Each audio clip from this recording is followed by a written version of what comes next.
Okay, this is the first Facebook Live I've ever done. Am I looking up at the camera? I think the camera's up there. Okay, so first I wanted to show you the office. This is where I broadcast from. So you see me sitting there all the time. This is the back. Sorry to make you dizzy. And we're going to talk today a little bit about common mistakes that people who start in this business, wow, my hair is messed up. Common mistakes that people who start in this business make. And I'm actually doing a webinar about it soon. But I'm going to talk a little bit about it on this Facebook Live. So you can also see my board, right? That is how I move properties through the system, right? All those are properties made an offer on. Then the different categories are seller said yes, right? Which is only something that happens in New York, because in other states it immediately goes to contract. Then I have in contract to buy, in progress, for sale, and in contract to sell. So we got seating for like 4 here. I'm going to go around the office. There's pretty much no one here, which is great. I'm going to walk. I have another office over here that I use like as a realty office for realtors, and sometimes I go in there when I want to focus on something. We got a lot of snacks in there from our live meetups, which we haven't done in months because of COVID. So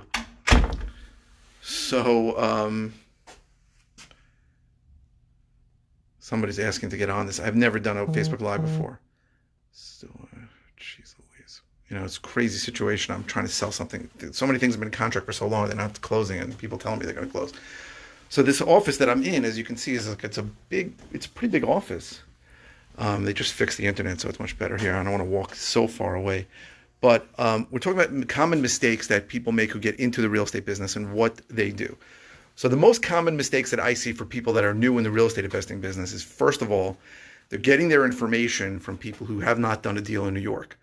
And it may sound nuts, but I think I'm the only person who's doing deals in New York who's actually broadcasting on the internet how to do deals in New York. If you Google, how do I flip houses in New York, you got to go about 4 or 5 pages in to find anybody who's actually doing deals in New York. And it's a couple I saw 4 pages in out of Albany. Most people who do deals in New York don't really talk about it. And every single guru out there, every single one, couldn't do a deal in New York if they tried. Now how do I know that? I'm part of a national mastermind, which is called Investor Fuel. It's got about 150 people in it. There's only 2 people in it in New York. For a long time, there was only 1. And there's another big mastermind called CG, Collective Genius. There's only 1 member in there from New York. And you're talking about, between the 2 of them, it's probably 400 of the top investors in the country, and there's 3 in New York. I mean, for example, just in Oklahoma City, there's probably 10 people in that group. So very few people who do this know how to do it in New York. And the reason why is because it's really different in New York. It's like another planet, I say.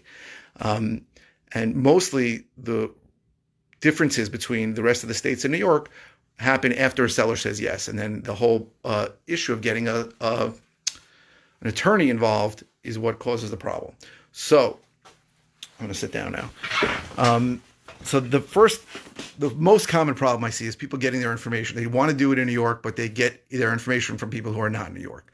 And I get calls literally every week from people asking me, do you know an investor-friendly title company, which is irrelevant in New York? What contract do you use? Also irrelevant in New York. A seller's attorney prepares the contract. Or they'll say something like, how long of an inspection contingency do you usually take? That's also irrelevant in New York, because inspections in New York get done before the contract gets signed. So these are things that people are learning from other gurus that are not in New York, and they then try and do this business and find out that it doesn't work because what they've been told doesn't seem to work in New York. That's the first issue. Another mistake people make is that they don't create any kind of system. So they start doing this, and then they really don't set up a system. So I get calls from people who say, I've been a wholesaler for 2 years. I said, really? How? And I start getting into the details of how much time they committed to this, and I get answers like, my kid was born, or my parent got sick. They start getting defensive and explaining why they really haven't made any kind of system out of marketing for deals. And when I really get to it, I get to the details, get to the nitty gritty, I find that these are people who made like 2 offers in 2 years. You got to make a lot of offers before you really can call yourself a wholesaler. If you make 100 offers and you haven't gotten a deal, then we have to talk about why. But if you made 2 offers, then it's talking about something where you're not really a wholesaler. So that's the second mistake I see people make, that they just don't set up any kind of system and they do it half-assed. And then the third mistake, the most common mistake I see, is that people give up very early. So they get into the business, they start doing something, they even set up a system, but they just don't understand that it's really a numbers game and that you have to, for me, I need like 22 qualified leads to get a deal. That usually means 4 or 5 appointments for me to get one deal. So if you're not going on 4 or 5 appointments, and it's not going to be the first 4 or 5 appointments, so you really need to go on a lot of appointments, make a lot of offers, and see if this is something that's going to work, and also set up a system at the same time. So that, again, the 3 most common mistakes I see people make is A, they get information from people who don't know how to do deals in New York. B is they don't set up any kind of system, so they half-ass it and then think that they're a wholesaler. I literally had someone tell me she's been a wholesaler for 2 years.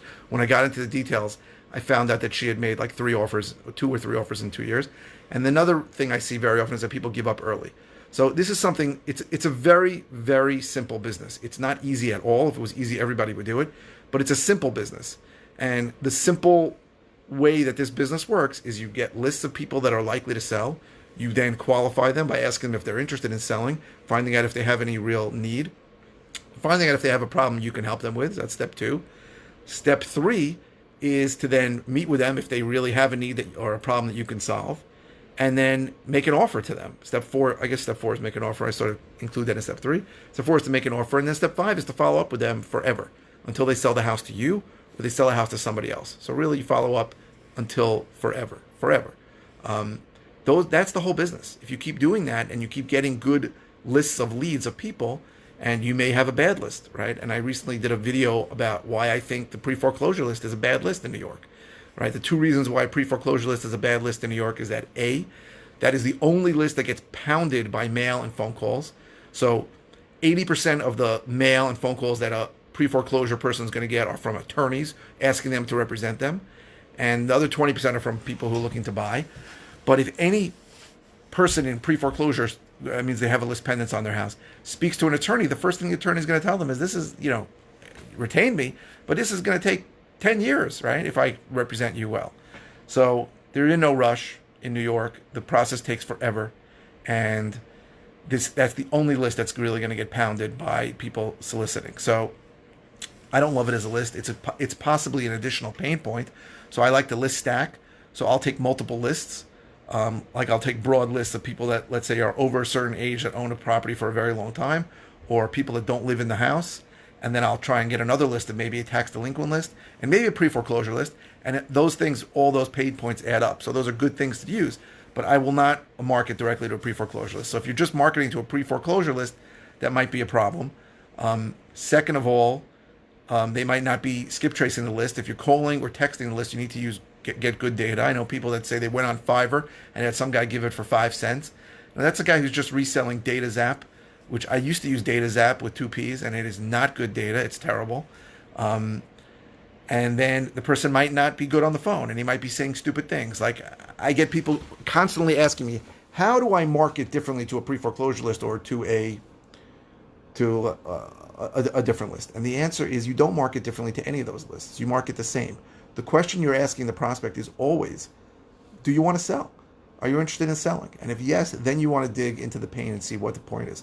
But you never want to call someone and say, hey, I heard you're in foreclosure. Do you want to sell? You never want to call someone and say, hey, someone died. I heard you inherited. Do you want to sell? You never want to get into the reason, ever. For 2 reasons. First of all, they're going to get offended. They don't want you to know their business. And second of all, sometimes the lists are wrong, right? So you don't want to tell somebody, hey, you're in pre-foreclosure, and the guy already took care of it, but he still wants to sell, right? He was in foreclosure, he took care of it, and now you call him and say, hey, you're in foreclosure. That guy's not going to speak to you. You want to market the same to every single list. It's the same message. I'm an investor. Do you have a problem I can solve? I'm an investor. Are you interested in selling? That is the same message to every single person. There is no different way to market to different lists. You absolutely should not. Never, ever, ever, ever mention to a prospect why you're calling them. If they ask why, just say, I'm looking to buy in the area and I got your name and information off public data. Never, ever, ever ask I'll get into the details of why. So that's another mistake people make. But the the most common mistakes are the ones I said. So people getting information from people who've never done a deal in New York, people not setting up a system to do business, so they half-ass it, and people giving up too early. So I think that's it. I'm doing a webinar. I didn't really set up the webinar, but I'm going to set it up. It's going to be a live webinar maybe next week. So if you're interested, you can put in a comment below, and I'll send you an invite. The webinar is free, and I'm going to set it up. So this is my first Facebook Live, first one ever. So thank you for everybody who attended. I really appreciate it. Thanks for coming.